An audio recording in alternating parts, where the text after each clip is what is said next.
Hi friends, Nisha cooking ಚಾನಲ್ಗೆ ಸ್ವಾಗತ.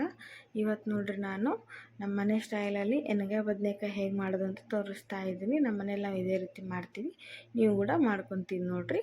ಇದಕ್ಕೆ ನಾನು ಎಳೆ ಬದನೇಕಾಯಿನ ತೊಗೊಂಡಿದ್ದೀನಿ, ಅರ್ಧ kg. ಇಲ್ಲಿ ಒಣ ಕೊಬ್ಬರಿ, ಗುರೆಳ್ಳು ಪುಡಿ, ಹಸಿಮೆಣಸಿನ್ಕಾಯಿ ಖಾರ, ಆಮೇಲೆ ಉಳ್ಳಾಗಡ್ಡಿ, ಟೊಮೆಟೊ, ಕರಿಬೇವು ಮತ್ತು ಒಂದು ಅರ್ಧ ಬಟ್ಲಷ್ಟು ಶೇಂಗಾ ತೊಗೊಂಡಿದ್ದೀನಿ. ಇಷ್ಟು ಐಟಮ್ಸ್ ಅದಕ್ಕೆ ಬೇಕಾಗುತ್ತೆ. ನೀವು ಕೂಡ ಈ ಥರ ಮಾಡ್ಕೊತೀನಿ ನೋಡಿರಿ ಒಂದ್ಸರಿ, ತುಂಬ ಚೆನ್ನಾಗಿ ಬರುತ್ತೆ. ಇದಕ್ಕೆ ಬೇಕಾಗಿರೋ ಸಾಮಗ್ರಿಗಳನ್ನು ನೋಡ್ಕೊಂಬಿಡ್ರಿ ಒಂದ್ಸರಿ. ಇಲ್ಲಿ ನಾನು ಮಿಕ್ಸಿ ಜಾರಿಗೆ ಒಂದು ಅರ್ಧ ಕಪ್ಪಷ್ಟು ಶೇಂಗಾ ಬೀಜ ಹಾಕ್ತಾಯಿದ್ದೀನಿ. ಹುರಿದಿದ್ದು ಹಾಕ್ಕೊಳ್ರಿ, ಹಸಿದು ಹಾಕಕ್ಕೆ ಹೋಗ್ಬೇಡ್ರಿ. ಇದಕ್ಕೆ ಅರ್ಧ ಕಪ್ಪು ಕೊಬ್ಬರಿ, ಒಣ ಕೊಬ್ಬರಿ ತೊಗೊಂಡಿದ್ದೀನಿ. ಹಸಿ ಕೊಬ್ಬರಿ ಇದ್ರೂ ಕೂಡ ಹಾಕ್ಕೋಬೋದು. ಒಂದು ಗಡ್ಡೆ ಬೆಳ್ಳುಳ್ಳಿ ಹಾಕಿ ಈ ಥರ ಪೌಡ್ರ್ ಮಾಡ್ಕೊಂಡಿದ್ದೀನಿ. ಇದಕ್ಕೆ ಇವಾಗ ಒಂದು ಅರ್ಧ ಕಪ್ಪು ಗುರೆಳ್ಳು ಪುಡಿ, ಆಮೇಲೆ ಇದಕ್ಕೆ ಇವಾಗಲೇ ಹಸಿಮೆಣಸಿನ್ಕಾಯಿ ಖಾರದ ಪೇಸ್ಟು ಹಾಕ್ತಾಯಿದ್ದೀನಿ ನಾನು. ಆಮೇಲೆ ಸ್ವಲ್ಪ ಕೊತ್ತಂಬರಿ ಸೊಪ್ಪು ಹಾಕ್ಕೊಳ್ರಿ. ಈ ಥರ ನೈಸಾಗಿ ಪೇಸ್ಟ್ ಮಾಡಿಕೊಳ್ರಿ. ನೀರು ಹಾಕಕ್ಕೆ ಹೋಗ್ಬೇಡ್ರಿ ಜಾಸ್ತಿ, ಸ್ವಲ್ಪ ಗಟ್ಟಿನೇ ಇರಲಿ. ಇದಕ್ಕೆ 1 ಸ್ಪೂನ್ ಅರಿಶಿನ ಪುಡಿ ಮತ್ತು ಪಲ್ಯಕ್ಕೆ ಬೇಕಾದಷ್ಟು ಉಪ್ಪನ್ನು ಹಾಕ್ಕೊಳ್ರಿ.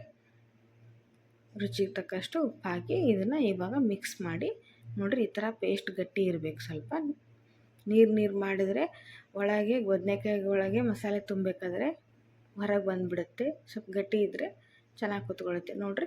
ಈ ಥರ 4 ಪಾರ್ಟ್ಸ್ ಮಾಡಿ ಕಟ್ ಮಾಡಬೇಕು ಬದನೇಕಾಯಿನ. ಈಗ ಮಸಾಲೆನ ಇದರೊಳಗೆ ತುಂಬಿಟ್ಕೊಳ್ಳೋಣ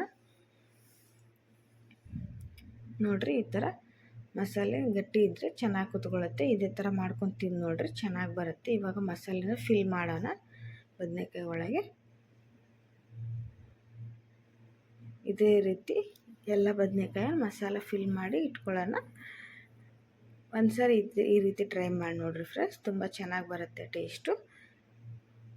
ನಿಮಗೆ ಖಂಡಿತ ಇಷ್ಟ ಆಗುತ್ತೆ ಅಂತ ಅಂದ್ಕೊಂಡಿದ್ದೀವಿ. ನಾವು ನಮ್ಮ ಮನೇಲಿ ಇದೇ ರೀತಿ ಮಾಡೋದು. ಎಣ್ಗಾಯಿ ಬದನೇಕಾಯಿನ ಎಲ್ಲದಕ್ಕೂ ಒಳ್ಳೆ ಕಾಂಬಿನೇಷನ್ ಇರುತ್ತೆ ಇದು ಪಲ್ಯ. ರೊಟ್ಟಿ, ಬದನೇಕಾಯಿ, ಆಮೇಲೆ ಎಣ್ಗಾಯಿ ಪಲ್ಯ, ಚಪಾತಿ ಜೊತೆ ಸೂಪರ್ ಇರುತ್ತೆ. ದೋಸೆ ಜೊತೆನೂ ಸೂಪರ್ ಇರುತ್ತೆ ಇದು. ಈ ಥರ ನೋಡಿರಿ, ಎಲ್ಲ ಬದನೇಕಾಯಿನ ಫಿಲ್ ಮಾಡಿ ಸೈಡ್ಗೆ ಇಟ್ಕೊಳ್ಳೋಣ. ಇಲ್ಲಿ ಬಾಣಲೆ ಬಿಸಿ ಮಾಡ್ಕೊಳ್ಳೋಣ. ಇವಾಗ ಬಿಸಿ ಮಾಡಿದ್ದಕ್ಕೆ 2-3 ಸ್ಪೂನಷ್ಟು ಎಣ್ಣೆ ಹಾಕಿದ್ದೀನಿ. ಎಣ್ಣೆ ಬಿಸಿಯಾಗಿದೆ. ಇದಕ್ಕೆ ಒಗ್ಗರಣೆಗೆ ಕರಿಬೇವು ಮತ್ತು ಉಳ್ಳಾಗಡ್ಡಿನ ಹಾಕಿ ಚೆನ್ನಾಗಿ ಫ್ರೈ ಮಾಡಿರಿ. ಫ್ರೈ ಆಗಿದೆ ಇವಾಗ ಉಳ್ಳಾಗಡ್ಡಿ. ಇದಕ್ಕೆ 1 ಟೊಮ್ಯಾಟೊನ ಹೆಚ್ಚಿಟ್ಕೊಂಡಿದ್ವಲ್ಲ ಅದನ್ನು ಕೂಡ ಹಾಕಿ ಚೆನ್ನಾಗಿ ಫ್ರೈ ಮಾಡಿಕೊಳ್ರಿ. ಎಣ್ಣೆಯಲ್ಲಿ ಚೆನ್ನಾಗಿ ಫ್ರೈ ಆದರೆ ಟೇಸ್ಟು ಚೆನ್ನಾಗಿರುತ್ತೆ. ಒಗ್ಗರಣೆ ಸರಿಯಾಗಿ ಫ್ರೈ ಮಾಡ್ಕೋಬೇಕು. ಇವಾಗ ನೋಡಿರಿ 2 ಚೆನ್ನಾಗಿ ಫ್ರೈ ಆಗಿದೆ. ಇದಕ್ಕೆ ನಾವು ಮಸಾಲೆ ತುಂಬಿಟ್ಕೊಂಡಂಥ ಬದನೇಕಾಯಿನ ಹಾಕ್ತಾಯಿದ್ದೀನಿ. ಹಾಕಿ ಎಣ್ಣೆಯಲ್ಲಿ ಜಾಸ್ತಿ ಫ್ರೈ ಮಾಡ್ಕೊಳಕ್ಕೆ ಹೋಗಬೇಡ್ರಿ. ಒಂದು ಸ್ವಲ್ಪ ಹೊತ್ತು ಹೀಗೆ ಸ್ವಲ್ಪ ಹೊತ್ತು ಹಾಕಿ ಬಿಟ್ಬಿಟ್ಟು ಈಗ ನೀರನ್ನು ಹಾಕಿಬಿಡೋಣ ಕುದಿಯೋಕ್ಕೆ. ನೋಡಿರಿ, ಬದನೇಕಾಯಿ ಕುದಿಯುವಷ್ಟು ನೀರನ್ನು ನಾನಿಲ್ಲಿ ಹಾಕ್ತಾಯಿದ್ದೀನಿ. ಜಾಸ್ತಿ ಹೊತ್ತು ಎಣ್ಣೆಯಲ್ಲಿ ಫ್ರೈ ಮಾಡಬಾರ್ದು ಬದನೇಕಾಯಿನ, ಏಕೆಂದರೆ ಅದರದ್ದು ಕಲರ್ ಕೆಂಪಗಾಗ್ಬಿಡುತ್ತೆ. ನೋಡಿರಿ, ಇಲ್ಲಿ ಬದನೇಕಾಯಿ ಕುದಿಯೋಕ್ಕೆ ಸ್ಟಾರ್ಟ್ ಆಗಿದೆ. ನಾನಿಲ್ಲಿ ಮಿಕ್ಕಿರುವಂಥ ಎಲ್ಲ ಅದು ಮಸಾಲೆ ಪೌಡ್ರ್ ಪೇಸ್ಟ್ ಇತ್ತಲ್ವ ಅದನ್ನು ಹಾಕಿ ಇದ್ರ ಜೊತೆನೇ ಸೇರಿಸಿ ಕುದಿಸ್ತಾ ಇದ್ದೀನಿ. ಗ್ರೇವಿ ಅಂದರೆ ಥಿಕ್ನೆಸ್ ಬರುತ್ತೆ. ಆ ಪೇಸ್ಟ್ ಕೂಡ ಇದರಲ್ಲೇ ಸೇರಿಸಿ ಪಲ್ಯನ ಕುದಿಯೋಕ್ಕೆ ಬಿಟ್ಬಿಡೋಣ. 2 ಕಡೆ ತಿರುಗಿಸ್ತಾ ಪಲ್ಯನ ಕುದಿಸ್ಕೊಳ್ರಿ. ಬದನೇಕಾಯಿ ಚೆನ್ನಾಗಿ ಕುದಿಯುತ್ತೆ ನೋಡಿರಿ ಹೇಗೆ ಬಂದಿದೆ ಅಂತ. ಈಗ ಇನ್ನೊಂದು 2 ನಿಮಿಷ ಇದನ್ನು ಕುದಿಯೋಕ್ಕೆ ಬಿಟ್ಬಿಟ್ಟು ಪಲ್ಯನ ರೆಡಿ ಮಾಡ್ಕೊಳ್ಳೋಣ. ನೋಡಿರಿ ಫ್ರೆಂಡ್ಸ್, ಈಗ ಬದನೇಕಾಯಿ ಎಣ್ಗಾಯಿ ಪಲ್ಯ ರೆಡಿಯಾಗಿದೆ.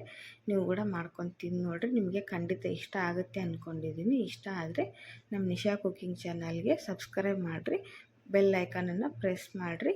ಆಮೇಲೆ ಹೀಗೆ ನನಗೆ ಸಪೋರ್ಟ್ ಮಾಡ್ತಾಯಿರಿ ಅಂತ ಹೇಳ್ತಾ ಇದ್ದೀನಿ. ನಾನಿಲ್ಲಿ ಸರ್ವ್ ಮಾಡ್ತಾಯಿದ್ದೀನಿ ಬದನೇಕಾಯಿ ಪಲ್ಯನ. ಆಮೇಲೆ ಬಿಸಿ ಬಿಸಿ ರೊಟ್ಟಿ ಜೊತೆ ಸೂಪರ್ ಆಗಿರುತ್ತೆ. ನೀವು ಕೂಡ ಮಾಡ್ಕೊತೀನಿ ನೋಡಿರಿ ಫ್ರೆಂಡ್ಸ್. ನಿಮಗೂ ಇಷ್ಟ ಆಗುತ್ತೆ ಅಂದ್ಕೊಂಡಿದ್ದೀನಿ. ಬಾಯ್.